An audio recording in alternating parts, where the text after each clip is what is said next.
উচ্চতর গণিতের অনুশীলনী 8.1 অনুশীলনীর 2 নাম্বার।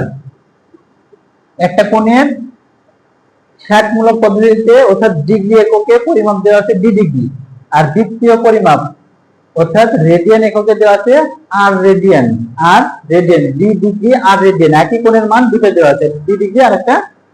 এখন আমরা কি জানি বলতো? সূত্র ওই যে গত দিনে যেটা আমরা করেছিলাম, আমরা জানি 180 ডিগ্রি 180 ডিগ্রি সমান পাই রেডিয়ান। 180 ডিগ্রি সমান পাই রেডিয়ান। এটা আমরা জানি যে 180 ডিগ্রিতে কত রেডিয়ান?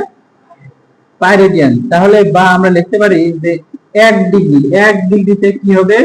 পাই ডিভাইডেড 180 রেডিয়ান। এখন আমরা যদি বলি যে ডি ডিগ্রি, আমাদের এই কোণের মান কত ডিগ্রি? ডি ডিগ্রি দেওয়া আছে না, তাহলে ডি ডিগ্রির মানটা বের করি। ডি ডিগ্রিতে কি হবে? ডি পাই ডিভাইডেড কত? 180 রেডিয়ান হবে। তার মানে ডি ডিগ্রি মানে কত রেডিয়ান? ডি ডিগ্রি মানে ডি পাই ডিভাইডেড 180 রেডিয়ান আমরা পেয়ে গেলাম। ডি ডিগ্রি মানে এত রেডিয়ান। তাহলে ওই কোণের মানে ওই কোণের পরিমাণ কত রেডিয়ান? এত রেডিয়ান।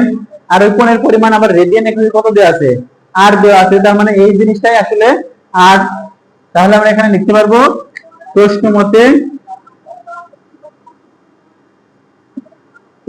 মতে ডি পাই ডিভাইডেড 180 সমান হবে কত? আর।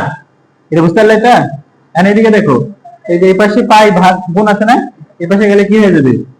ভাগ হয়ে যাবে। তাহলে অতএব আমরা লিখতে পারি ডি ডিভাইডেড 180 সমান আর ডিভাইডেড পাই।